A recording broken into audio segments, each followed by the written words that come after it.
அனைவருக்கும் அன்பு வணக்கம். தற்போது ஒரு முக்கியமான ஒரு நிகழ்வாக தமிழக அரசியல் வட்டாரத்தில் பாமகவினுடைய தலைவர் அன்புமணி ராமதாஸ் அவர்கள் தன்னுடைய தந்தை ராமதாஸ் அவர்களை நேரில் சந்திச்சிருக்கிறார். கிட்டத்தட்ட கொஞ்ச நேரமாக நடந்த அந்த சந்திப்பில் ராமதாஸ் அவர்களும் அன்புமணி அவர்களும் ரொம்ப ஆறத்தழுவி கண்ணீர்லாம் விட்டுருக்கிறாங்க. அது தொடர்பான செய்திகள், ஃபோட்டோக்கள் இதெல்லாமே வெளியாகியிருக்கு. தற்போது இந்த சந்திப்பினுடைய பின்னணி என்னவாக இருக்கும், அண்ட் இந்த நாற்பட்ட பிரச்சனை அப்படிங்கிறது முடிவுக்கு வந்துருச்சா, இதுக்குள்ளே என்னென்ன தகவல்கள் பேசப்படுது, இது ஆக்சுவலி நடந்ததெல்லாம் என்னென்னலாம் நடந்துச்சு இதுக்கு முன்னாடி இப்படிங்கிறது தொடர்பான ஒரு பேக்டான ஒரு சில விஷயங்களையும் புதிய தகவல்களையும் தான் இந்த வீடியோவில் பார்க்க போகிறோம். பேசலாம்.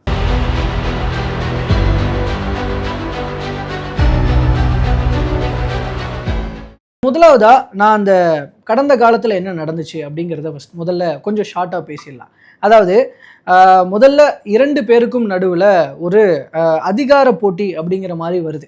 அந்த அதிகார போட்டி அப்படிங்கிறது முதல்ல எங்கிருந்து ஆரம்பிக்குதுன்னா, நடந்து முடிஞ்ச 2026 சட்டமன்ற பொது தேர்தல். அந்த பொது தேர்தலுக்கு சில மாதங்கள் முன்பாக இந்த மாதிரி நம்ம பாமக யார் கூட கூட்டணி போகிறது அப்படிங்கிற அந்த ஒரு பாயிண்ட்ல தான் முதல்ல அந்த மோதல் போக்கே வெடிக்குது. அதாவது அன்புமணி ராமதாஸ் அவர்கள் தன்னுடைய ஒரு எதிர்கால அரசியலுக்காகவும் அண்ட் ஏற்கனவே இருக்கிற தன் மீதான வழக்குகளின் காரணமாகவும் நம்ம பாஜகவினுடைய என்டிஏ கூட்டணிக்கு போகலாம் அப்படின்னு சொல்லி அன்புமணி ராமதாஸ் அவர்கள் முன்மொழிகிறார். அதுக்கு பல காரணங்களை அவர் அடுக்கிறார். ஆனால் ராமதாஸ் அவர்கள் தமிழ்நாட்டில் நம்ம பாமகவினுடைய எதிர்காலத்துக்காக நம்ம திமுகவோடு கூட்டணிக்கு போகிறது நல்லது அப்படிங்கிறதுனால திமுகவோடு கூட்டணி சேருவது அப்படிங்கிற முயற்சியில் ஈடுபடுறாரு. ஆக்சுவலி திமுக கூட்டணியில் திருமாவளவன்லாம் இருக்கிறதுனால அந்த இடத்துல பாமகவை சேர்த்துக்குவாங்களா இல்லையா அப்படிங்கிறதே ஒரு பெரிய $1 மில்லியன் கொஸ்டின் தான். ஆனால் அப்படி இருக்கும்போதும் கூட ராமதாஸ் அவர்கள் அதனை நோக்கிய முயற்சியை முன்னெடுத்தார் அப்படிங்கிறது தான் இங்கே கடந்த கால தகவல்கள். அப்போ அப்படி இருக்கும்போது அந்த இடத்துல 2 பேருக்கும் ஒரு முட்டல் மோதல் வருது.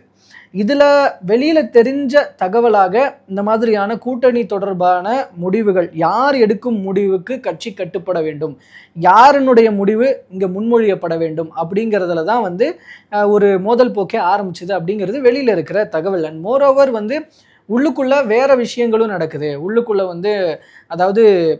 அதாவது குடும்பத்துக்குன்னு இருக்கிற பணமாக இருக்கட்டும், செல்வங்களாக இருக்கட்டும், சொத்துன்னு வச்சுக்கலாம், இதெல்லாம் யாரு அதை கையாளுவது, யாருக்கு அதில் அதிகாரம் இருப்பது, இந்த மாதிரி பணத்தை பேஸ் பண்ணிய ஒரு குடும்ப தகராறாக தான் தந்தைக்கும் மகனுக்கும் இடையில போயிட்டு இருக்கு. இது ஒரு மணி ட்ரிவன் பிரச்சனை அப்படிங்கிறது தான் நிறைய மூத்த பத்திரிகையாளர்கள், அரசியல் விமர்சகர்கள் அப்போதைக்கு சொல்லிக்கிட்டு இருந்த விஷயம் கூட. இதில் கூடுதலாக இன்னொரு விஷயமும் பார்க்கப்பட்டது, இன்னொரு கோணமும் பார்க்கப்பட்டது. அதாவது இப்போ இந்த தேர்தலுக்காக எப்போவுமே பாமக அப்படிங்கிறது ஒவ்வொரு தேர்தல் நடக்கும் பொழுதும் அதற்கான கூட்டணி பேச்சுவார்த்தைகள் நடக்கும் போதும் ஒரே நேரத்தில் 2-3 பக்கங்கள் பேசிகிட்டு இருப்பாங்க. பாமகவுக்கு இது ஒரு சிக்னேச்சர் ஸ்டைல் அப்படின்னு சொல்லிட்டு நிறைய பேர் சொல்கிறது உண்டு, பார்க்கறது உண்டு. அப்படியாப்பட்ட ஒரு பொதுப்படையான கருத்தும் இருக்கிறது உண்டு. அப்படி இருக்கும் பொழுது அந்த மாதிரியான ஒரு ஒரு வியூகமாக இது. இப்போ தந்தை ஒரு பக்கமோ மகன் ஒரு பக்கமோ ஒரு கூட்டணியை கன்ஸ்ட்ரக்ட் பண்ணுறதுக்காக இந்த மாதிரியான வேலைகளில் ஈடுபடுறாங்களா? இந்த தந்தை மகன் மோதல் அப்படிங்கிறதே ஒரு தேர்தல் வியூகமா அப்படின்னும் ஒரு பக்கம் பார்க்கப்பட்டது. ஆனால் அது கடைசியில் போக போக அந்த பிரச்சனை நீண்டுக்கிட்டே இருந்ததுனால தேர்தல் வரைக்கும் கூட, ஏன்னா அப்படியாப்பட்ட ஒரு வியூகமாக இருந்தால் அது தேர்தலுக்கு முன்பாக முடிந்து விடும்னு எதிர்பார்க்கப்பட்டது. ஆனால் அப்படி எதுவும் முடியல, கடைசியில் பிரிஞ்சு தான் போனாங்க. அண்ட் மோரோவர் கட்சியினுடைய தலைவர் யார் அப்படிங்கிறதுல ஒரு பெரிய சட்ட போராட்டம்லாம் நடந்துச்சு. ஒரு பக்கம் நீதிமன்றத்தில் சொல்லப்பட்டதாக இருக்கட்டும், இன்னொரு பக்கம் தேர்தல் ஆணையத்தினுடைய முடிவாக இருக்கட்டும், இது எல்லாமே அன்புமணி ராமதாஸ் அவர்களுக்கு சாதகமாக அமைஞ்சது. அன்புமணி ராமதாஸ் தான் கட்சியினுடைய தலைவர் அப்படின்னு இருந்தாலும் கூட, நான் தான் நிறுவனர், நான் தான் தலைவர் அப்படிங்கிற வகையில் ராமதாஸ் அவர்களும் கட்சி நிர்வாகிகளை, அதாவது அன்புமணி ஆதரவு நிர்வாகிகளை கட்சியிலிருந்து நீக்கிக்கிட்டே வந்தார். இவர் ஒரு பக்கம் அவங்கள சேர்த்துக்கிட்டே இருந்தார். அவரை நீக்கிறதுக்கு, இந்த மாதிரி நிர்வாகிகளை நீக்குவதற்கு ராமதாஸ் அவர்களுக்கு அதிகாரம் கிடையாது, ஒரு கட்சியினுடைய தலைவர், எனக்கு தான் அதுக்கான அதிகாரம் இருக்குது, அந்த வகையில் இவர்கள் யாரும் நீக்கப்படலை, இவங்கெல்லாம் கட்சிக்குள்ள தான் இருக்கிறாங்க அப்படின்னு அவங்களுக்கான பொறுப்புகளையும் திரும்ப இந்த பக்கம் அன்புமணி அவர்கள் சொல்ல இதே மாதிரியான ஒரு முட்டல் மோதல்கள் தொடர்ந்துகிட்டே இருந்தது. அப்போ இதனால தான் என்ன புரிந்து கொள்ளப்பட்டதுன்னா, இந்த மாதிரி அப்போ இது வந்து ஒரு வியூகம் போலலாம் தெரியல போல, ஏன்னா இந்த பிரச்சனை முடியாமல் 2 பேருக்கு நடுவில் தொடர்ந்துக்கிட்டே இருக்கு அப்படின்னு ஒரு முடிவு எட்டப்பட்டது. ஓகே, இப்படியே போகிட்டு இருக்க கடைசியில் தேர்தலும் வந்துருச்சு. தேர்தல் வரும் பொழுது கடைசியில் இந்த யாரு கூட கூட்டணி அப்படிங்கிறதுல வந்து 2 பக்கமும் 2 முடிவுகள் எடுக்கிறாங்க. அன்புமணி ராமதாஸ் அவர்கள் ஆஸ் யூஷுவல் அவரோட முடிவின்படியே பாஜக இருக்கிற என்டிஏ கூட்டணியில் அவர் இணைந்து அவர் போட்டியிடுறாரு. மெயினாக இங்கே தமிழ்நாட்டை பொறுத்த வரைக்கும் அதிமுக தலைமையிலான என்டிஏ கூட்டணி, அதில் பாமகவுக்கு ஒரு 17 தொகுதிகள் ஒதுக்கப்படுது. அதில் போட்டியிட்டு ஒரு 5 தொகுதிகளில் ஜெயிக்கிறாங்க. ஸோ அதில் வந்து அப்படியே பார்க்கும் பொழுது தருமபுரி, செஞ்சி, விக்கிரவாண்டி, ஜெயங்கொண்டம், ஸோ இந்த மாதிரி சில தொகுதிகளில் அவங்க ஜெயிக்கிறாங்க. அப்படி ஜெயிச்சு அதன் மூலமாக ஜெயிச்சது ஒரு பக்கம் இவங்களுக்கான வெற்றி அப்படிங்கிறது ஒரு பக்கம் இருக்க, பாமகவினுடைய வாக்கு வங்கி அதிமுகவினுடைய வெற்றிக்கும் இந்த இடத்துல வழிவகுத்திருக்கு அப்படிங்கிறதெல்லாம் தேர்தல் முடிவுகளின் மூலமாக வெளிவந்தது. கிட்டத்தட்ட பல தொகுதிகளில் வந்து சொல்லப்போனால் ஒரு 30 தொகுதிகளில் அதிமுகவினுடைய வெற்றிக்கு பாமகவினுடைய வாக்கு வங்கி காரணமாக இருந்திருக்கிறது அப்படிங்கிறதெல்லாம் கூட தேர்தல் முடிவுகளுக்கு பின்பாக அடுத்தடுத்து வர நாட்களில் பேசப்பட்டது. ஸோ அன்புமணி அவர்களினுடைய ஒரு பாதை அப்படிங்கிறது கிட்டத்தட்ட ஒரு வெற்றி பாதையாக அமைஞ்சிருச்சு அவர் எடுத்த முடிவின்படி. ஆனால் இந்த பக்கம் ராமதாஸ் அவர்கள் சசிகலா அவர்களோடு இணைந்து அவரோட கட்சியோடு இணைந்து கூட்டணி வச்சு அவங்க வந்து 234 தொகுதியில் போட்டியிடுறாங்க. பட் துரதிருஷ்டவசமாக எந்த ஒரு தொகுதியிலையும் அவர் ஜெயிக்கலை. ஸோ இதுக்கப்புறம் வந்து அன்புமணி தான் பாமக அப்படிங்கிற மாதிரியான முடிவுகளும் எட்டப்பட்டுச்சு. ஸோ சினாரியோஸ் இப்படி நீண்டுகிட்டு இருக்கும், இப்படி வந்து முடிஞ்சிருக்கும் போது தற்போது தான் வந்து திடீர்னு பார்த்தா இப்போ தற்போது வந்து தனது தந்தையினுடைய ஒரு திருமண நாள் வருது. ஸோ அந்த திருமண நாள் அப்போ தந்தை தாயை சந்தித்து ஒரு வாழ்த்து தெரிவித்து ஆசி பெறுவதற்காக குடும்பத்தோடு இன்று போய் சந்திச்சிருக்கிறாரு. சந்திச்சு முடிச்சுட்டு வெளியில் வந்துட்டு ப்ரெஸ் மீட்டில் அவர் சொல்லும் பொழுது ஒரு கேள்வி கேட்குறாங்க. அதாவது பிரச்சனை எல்லாம் முடிஞ்சிடுச்சா அப்படின்னு ஒரு கேள்வி கேட்குறாங்க.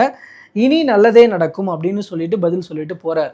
ஸோ இதுக்கு பின்னாடி இப்போ இந்த பாயிண்ட்லேருந்து யோசிக்கும் பொழுது தான் நான் முன்னாடியே சொன்னது போல் ஒருவேளை அந்த தேர்தலுக்காக போடப்பட்ட வியூகமா அப்படி, பட் இருந்தாலும் அது ஒரு வெற்றி பலன் அப்படியே அது வியூகமாக இருந்தாலும் ஒரு பலனளிக்காத வியூகமாக இருந்திருக்குதோ என்னவோ அப்படின்ற மாதிரி தான் யோசிக்க தோணுது.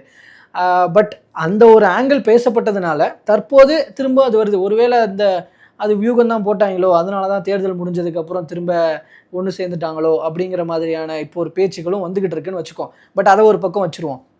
ஆனால் தற்போது இந்த சந்திப்பு மற்றும் நீண்ட நாள் பிரச்சனைக்கு ஒரு முடிவு எட்டப்பட்டது அப்படிங்கிறதுல என்ன மாதிரியான எதிர்கால அரசியல் நோக்கம் இருக்குது, எதிர்கால அரசியல் திட்டம் இருக்குது அப்படின்னு சில புரிதல்கள் எழுந்திருக்கு.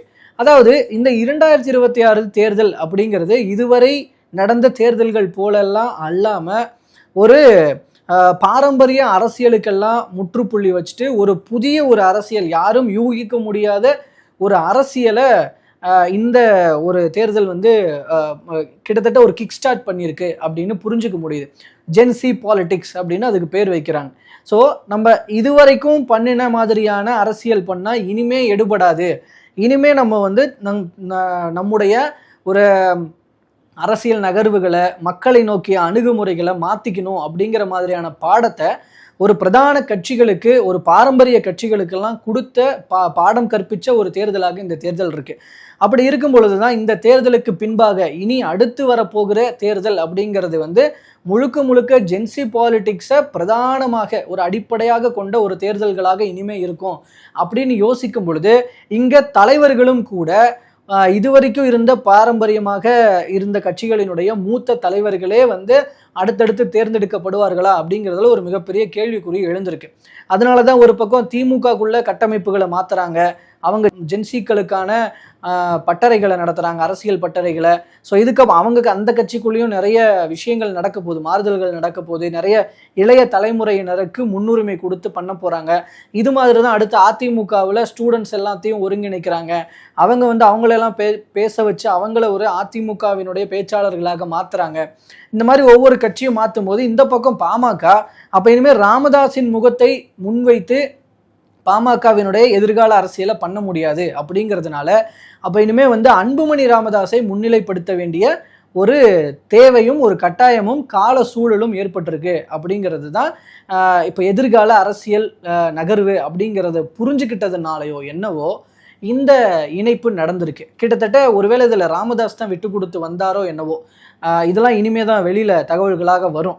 ஆனால் எதிர்கால அரசியலை நோக்கி பாமக எதிர்காலத்தில் இருக்க வேண்டும், நிலை பெற வேண்டும் அப்படின்னா சில மாற்றங்களை பண்ணணும். அது அன்புமணியை மையமாக வைத்து நடக்க வேண்டி இருப்பதனால அண்ட் மோரோவர் வந்து இதில் இன்னொரு விஷயம் என்னென்னா, பாமகவிலிருந்து எல்லாரும் வெளியில் போயிட்டு இருக்கிறாங்க அப்படிங்கிற ஒரு விஷயமும் இதை இப்படியே தொடர்ந்துக்கிட்டு இருந்ததுன்னா பாமக இருக்கிறதையும் இழந்துட்டு போயிடும் அப்படின்னு ஒரு பக்கம் அப்பாவும் இன்னொரு பக்கம் நம்மளையும் முன்னிறுத்தி நம்ம அடுத்த அரசியலை பண்ணணும்னு மகனும் இப்போ நினச்சிருக்கிறதுனாலையோ என்னவோ கடைசியில் இந்த ஒரு நாளை முடிவு பண்ணி, திருமண நாளை முடிவு பண்ணி ஒன்றாக சந்தித்து ஆரத்தழுவி கண்ணீர் விட்டு மன்னிப்பு கேட்டு ஸோ இந்த மாதிரியான ஒரு நிறைய விஷயங்களோட இந்த பிரச்சனையை ஒரு நீண்ட நாள் பிரச்சனையை முடிவுக்கு கொண்டு வந்திருக்கிறாங்க அப்படின்னு புரிஞ்சுக்கப்படுது.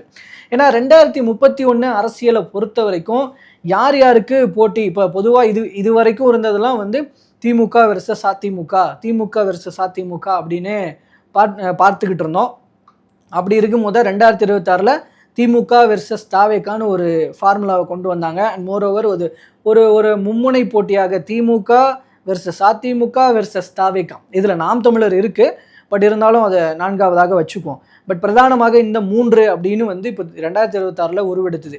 அப்போது இங்கே தலைவர்களை பேஸ் பண்ணி பார்க்கும்போதும் இது முன்னாடி இருந்த தலைவர்கள் அண்ட் புதுசாக வந்த தலைவர் அப்படிங்கிற வகையில எல்லாம்.